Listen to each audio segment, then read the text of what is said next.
Hello friends. இன்னைக்கு நம்ம பார்க்க போகிறது வந்து பார்த்தீங்கன்னா சென்ட்ரல் கவர்மெண்ட் மூலயமா ஒரு 5 lakhs ஒரு 5 லட்சம் மதிப்புள்ள ஆஹ், ஒரு மெடிக்கல் இன்சூரன்ஸ். ஆக்சுவலாக மெடிக்கல் இன்சூரன்ஸ்க்காக வந்து பார்த்தீங்கன்னா வருஷத்துக்கு ஒரு வாட்டி வந்து பார்த்தீங்கன்னா எவ்வளவோ செலவு பண்ணி அதை வந்து பார்த்தீங்கன்னா மெயின்டைன் பண்ணிட்டு வராங்க. ஏன் அப்படின்னு வந்து பார்த்தீங்கன்னா மெடிக்கல் இன்சூரன்ஸ் நம்ம பண்ணலை அப்படின்னா நமக்கு ஏதாவது விபத்து ஆச்சுனாலோ இல்லை ஏதாவது உடம்பு சரியில்லாமல் பெரிய ஆப்ரேஷன் செலவு அப்படி வந்தானாலோ அதுக்காக நம்ம கையிலேருந்து காசை எடுத்தோ இல்லை நம்மளுடைய சொத்து இல்லை நகை இதை மாதிரியான விஷயங்களை அடமானம் வச்சோ இல்லை விற்றோ நம்ம வந்து பார்த்தீங்கன்னா அதுக்கு செலவு பண்ண வேண்டியதாக இருக்குது. ஸோ 5 லட்சம் 10 லட்சம் அந்த மாதிரி வரும்பொழுது நம்ம அதை வந்து பார்த்தீங்கன்னா கையில் ரெடி கேஷாக இருக்காது. ஸோ அதனால வந்து பார்த்தீங்கன்னா கடன் வாங்குவோம், இல்லைன்னா வந்து இந்த மாதிரியான சொத்துக்களையோ இல்லை நகைகளையோ விற்று தான் நம்ம அதை சரி பண்ணுவோம். ஸோ இந்த மாதிரி செய்யும் பொழுது மெடிக்கலுக்காக மெடிக்கலோடைய மருத்துவ செலவுக்காக நம்ம பண்ணும் பொழுது நம்ம கையில் உள்ள காசை செலவு பண்ணி நம்ம ரொம்ப வருஷங்கள் சேர்த்து வச்ச காசை செலவு பண்ணியோ இல்லை ரொம்ப வருஷங்கள் சம்பாரித்து சேர்த்து வச்சிருந்த காசை செலவு பண்ணியோ அதுக்கு ட்ரீட்மெண்ட் எடுக்கும் பொழுது பல வருஷம் கஷ்டப்பட்டு சம்பாரித்த காசு வந்து உடனடியாக கொஞ்ச நாள்லேயே செலவாயிடும். ஸோ அதுக்காக தான் வந்து பார்த்தீங்கன்னா இந்த மெடிக்கல் இன்சூரன்ஸ் அப்படிங்கிறது போட்டு வைக்கிறது. ஸோ இந்த medical insurance government central government மூலயமா ஒரு ஃப்ரீயாக ஒரு 5 லட்சம் மதிப்புள்ள ஸ்டேட் கவர்மெண்ட்லேயும் கொடுக்குறாங்க. ஸோ சென்ட்ரல் கவர்மெண்ட்லேருந்து ஒரு 5 லட்ச ரூபா மதிப்புள்ள, அதுவும் வந்து பார்த்தீங்கன்னா ஒவ்வொரு தனிநபருக்கும் உங்கள் குடும்பத்தில் உங்கள் ஒய்ஃபாக இருக்கட்டும், உங்கள் பையனாக இருக்கட்டும், உங்கள் பொண்ணாக இருக்கட்டும், உங்கள் அம்மாவாக இருக்கட்டும், ஒவ்வொரு தனிநபருக்கும் கொடுக்குறாங்க அப்படிங்கிறது தான் இங்கே வந்து சிறப்பு அம்சமே. ஸோ அதை நம்ம எப்படி வந்து அப்ளை பண்ணி அந்த இன்சூரன்ஸை வந்து பார்த்திங்கன்னா மெடிக்கல் இன்சூரன்ஸை நம்ம வச்சுக்க முடியும் அப்படிங்கிறத பற்றி தான் நம்ம இந்த வீடியோவில் பார்க்க போகிறோம். ஸோ அது அது என்ன மாதிரி மெடிக்கல் இன்சூரன்ஸ் அப்படின்னு வந்து பார்த்தீங்கன்னா ஆயுஷ்மான் பாரத் டிஜிட்டல் மிஷன் அப்படிங்கிறது தான் அந்த அந்த ஸ்கீமோட நேமே. இது வந்து பார்த்தீங்கன்னா 5 லட்ச ரூபா வரையும் வந்து பார்த்தீங்கன்னா ஒரு தனிநபருக்கு கவர் பண்ணிக்க முடியும். இப்போ உங்கள் ஃபேமிலியில் யாருக்காவது ஏதாவது ஆயிடுச்சு அப்படின்னா நீங்கள் அவங்களுக்காகவும் நீங்கள் இதை இப்போவே போட்டு வச்சுக்கலாம். உங்கள் குடும்பத்தில் எத்தனை பேர் இருக்கிறாங்களோ அவங்க எல்லார் மேலேயும் இதை நீங்கள் இது பண்ணி வச்சுக்கோங்க, இதை ரெஜிஸ்டர் பண்ணி வச்சுக்கோங்க. ஸோ இது வந்து பார்த்தீங்கன்னா உங்களுக்கு கார்டாக வந்து வீட்டுக்கு வந்துடும், ஒரு டிஜிட்டல் கார்டாக வீட்டுக்கு வந்துடும். ஸோ இதை அப்ளை பண்ணுறதுனால வர பெனிஃபிட் என்னென்ன அப்படின்னு வந்து பார்த்தீங்கன்னா 5 lakhs வரையும் ஒவ்வொரு தனிநபருக்கும் அந்த மாதிரி மெடிக்கல் ட்ரீட்மெண்ட்டை எடுத்துக்க முடியும். ஸோ அதை பற்றி தான் நம்ம பார்க்க போகிறோம். இதுக்கு தேவையான டீட்டெயில்ஸ் என்னன்னா அதிகபட்சமாக ஆதார் கார்டு மட்டும்தாங்க, வேறு எதுவுமே கிடையாது. ஸோ இதனுடைய வெப்சைட் பார்த்துக்கோங்க, abdm.gov.in. ஸோ அதுதான் இதோட வெப்சைட்டு. ஸோ இதை யூஸ் பண்ணி தான் நம்ம வந்து பார்த்திங்கன்னா பண்ண போகிறோம். ஸோ இந்த வெப்சைட் போட்டது பிற்பாடு இந்த மாதிரி வரும். இதில் கிரியேட் ஏபிஹெச்ஏ நம்பர் அப்படின்னு சொல்லிட்டு வருங்க. இந்த ஏபிஹெச்ஏ நம்பர் இருந்தால் தான் நமக்கு கார்டு வந்து கிடைக்கும். இப்போ எப்படி இன்சூரன்ஸ் பாலிசி நம்பர் சொல்கிறாங்க அதை மாதிரி கிரியேட் ஏபிஹெச்ஏ, ஸோ இது பாலிசி நம்பர் மாதிரி. ஸோ இதை நம்ம கிளிக் பண்ணிக்குவோம்.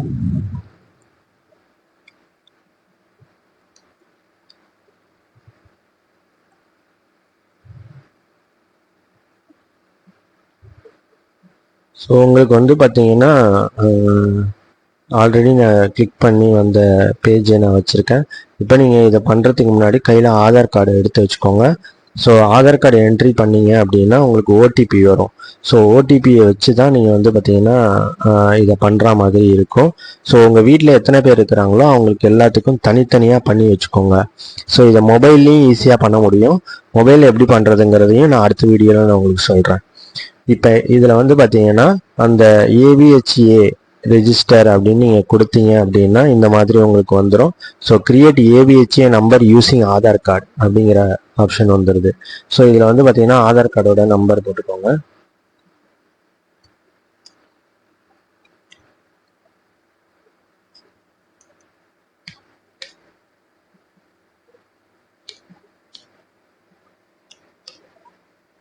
ஸோ உங்களுக்கு ஆதார் கார்டு நம்பர் போட்டதுக்கு பிற்பாடு ஐ அக்ரின்னு சொல்லிட்டு இந்த கேப்சாவை வந்து கொடுத்துருங்க.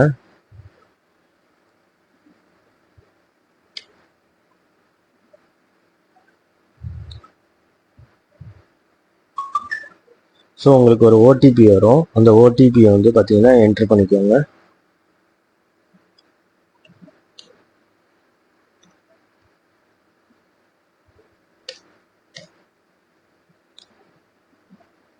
கொடுத்துட்டு உங்களோட மொபைல் நம்பர் என்ன மொபைல் நம்பர் நீங்கள் வந்து ஃபர்தராக வந்து உங்களுக்கு எந்த நம்பர் உங்களுக்கு கம்யூனிகேஷன் பண்ணுறதுக்கு உங்களுக்கு ஈஸியாக இருக்குமோ அந்த நம்பரை நீங்கள் கொடுங்க.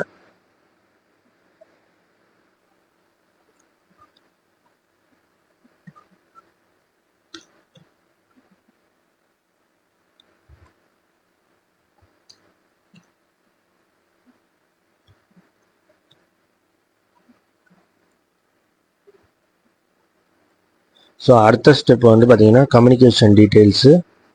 So mobile number for communication is same as Aadhaar number, no additional information required. அதாவது உங்களுடைய மொபைல் நம்பரு ஆதார் கார்டில் இருக்கிற நம்பரே இருக்கிறதுனால உங்களுக்கு எந்த அடிஷ்னல் இன்ஃபர்மேஷனும் தேவையில்லைன்னு சொல்லி வருது. Mobile number has been saved and will be used for all your AVHA communications. So உங்களுக்கு ஏதாவது நீங்கள் ட்ரீட்மெண்ட் எடுக்கிறதுனாலும் அந்த மாதிரி இது பண்ணுறதுனாலும் உங்களுக்கு வந்து பார்த்தீங்கன்னா அது சம்மந்தமான எல்லா குறிப்புகளும் இந்த மொபைல் நம்பர் கம்யூனிகேஷன் டீட்டெயில்ஸில் வந்துடும். ஸோ இந்த மெயில் ஐடியை என்ட்ரு பண்ணிக்கோங்க. ஸோ இந்த மெயில் ஐடி உங்களுக்கு ரெண்டு mobile number and mail ID இருக்கிறது உங்களுக்கு நல்லது. மொபைல் நம்பர் ஒரு வேளை வந்து பார்த்தீங்கன்னா நீங்கள் மொபைல் நம்பர் தொலைஞ்சிட்டாலோ இல்லை இந்த மொபைல் நீங்கள் நம்பரை யூஸ் பண்ணலனாலோ இந்த மெயில் ஐடி வந்து பெர்மனண்ட்டாக நீங்கள் யூஸ் பண்ணிட்டு இருப்பீங்க. ஸோ அதில் இருந்து நீங்கள் உங்களுடைய விஷயங்களெல்லாம் நீங்கள் எடுத்துக்க முடியும். ஸோ அதனால் மெயில் ஐடியை வெரிஃபை பண்ணி வச்சுக்கோங்க.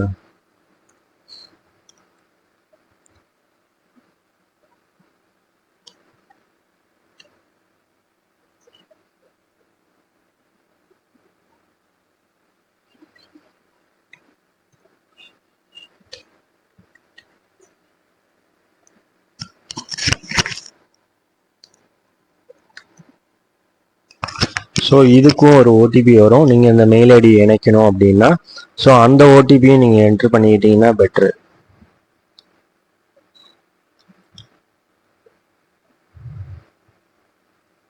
ஸோ அந்த இமெயில் ஐடி வெரிஃபிகேஷன் லிங்க் வந்திருக்கு.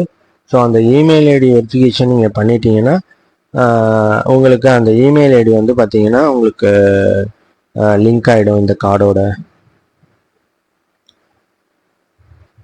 ஸோ இந்த என்டர் ஏவிஹெச்ஏ அட்ரஸ் அப்படிங்கிற இடத்துல நீங்கள் வந்து என்ன பண்ணிக்கலாம், உங்களுக்குன்னு தனியாக ஒரு யூசர், இது ஆக்சுவலாக ஒரு யூசர் நேம் மாதிரி தான்.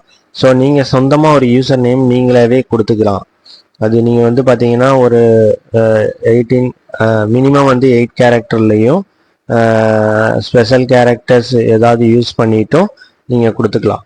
கொடுத்துட்டு வந்து பார்த்தீங்கன்னா அதுதான் உங்களோட ஏவிஹெச்ஏ அட்ரஸாக வந்து, அதாவது மெயில் அட்ரஸ் மாதிரி ஏவிஹெச்ஏ அட்ரஸ்ஸு. ஸோ இதெல்லாம் முடிச்சது பிற்பாடு தான் ஏவிஹெச்ஏ நம்பர் கிரியேட் ஆகும் உங்களுக்கு.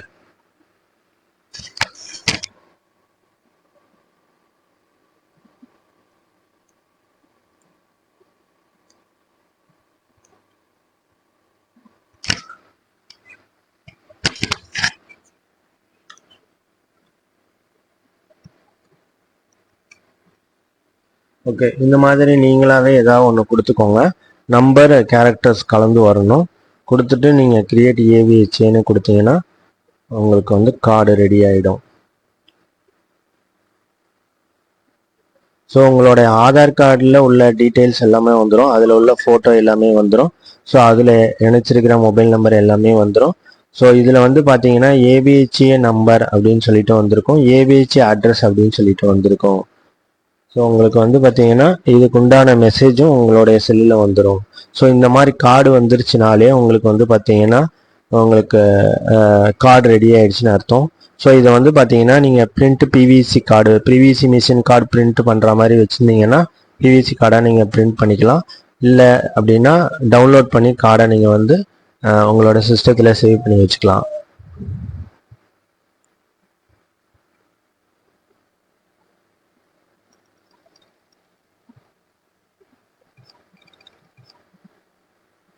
ஸோ ஏவிஹெச்ஏ கார்டு வந்து டவுன்லோட் ஆகிடுச்சு.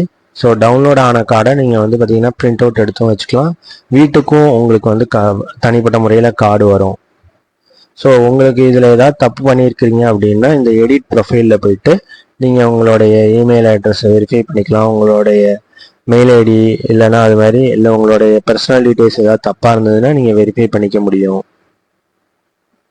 ஸோ உங்களுடைய கேவைசி வெரிஃபை பண்ணிக்கணும்னா நீங்கள் வந்து வெரிஃபை பண்ணிக்கலாம். அது எப்படின்னு வந்து பார்த்தீங்கன்னா, நீங்கள் ஒரு வேளை உங்களோட ஆதாரில் வந்து பார்த்தீங்கன்னா ஏதாவது நீங்கள் அப்டேட் பண்ணியிருக்கிறீங்க அப்படின்னா, ஸோ இங்கே திரும்பவும் கண்டினியூ கொடுத்தீங்கன்னா உங்களோட ஆதாரில் நடந்த அப்டேட்டு இந்த கார்ட்லேயும் வந்துடும். ஸோ இது வேணாம் உங்களுக்கு அப்படின்னு சொல்லிட்டீங்கன்னா டீஆக்டிவேட்டும் பண்ணிக்கலாம், நீங்கள் டெலீட்டும் பண்ணிக்க முடியும். ஸோ இதுதாங்க ஏபிஹெச்ஏ கார்டுங்கன்னு சொல்கிறது. ஸோ இந்த கார்டை நீங்கள் ஃபர்தராக யூஸ் பண்ணிக்கிறதுக்கு இது வந்து உங்களுக்கு ஈஸியான வழி. ஸோ இது இல்லாமல் வந்து பார்த்தீங்கன்னா நீங்கள் பண்ணணும் அப்படின்னா இன்னும் ஒரு வழி இருக்குது. மொபைலில் அப்ளிகேஷன் மூலயமா கூகுள் ப்ளே ஸ்டோரில் பண்ணிக்கலாம், அதுவும் ஒரு வழி. ஸோ அது இல்லாமல் நீங்கள் நேரடியாக வந்து பார்த்தீங்கன்னா இதுக்குன்னு தனி சென்டர்ஸ்லாம் இருக்குது. ஸோ அது சம்மந்தமாக உங்களுக்கு வேணும் அப்படின்னா நெக்ஸ்ட் வீடியோவில் நான் போடுறேன். அதுக்குன்னு தனியாக சென்டர்ஸ்லாம் இருக்குது ஹாஸ்பிட்டலில். ஸோ அந்த சென்டர்ஸில் போய்ட்டு நீங்கள் டாக்குமெண்ட்ஸ் எல்லாம் கொடுத்தீங்கன்னா அவங்களே உங்களுக்கு பண்ணி தருவாங்க. ஓகே, தேங்க்யூ, நன்றி.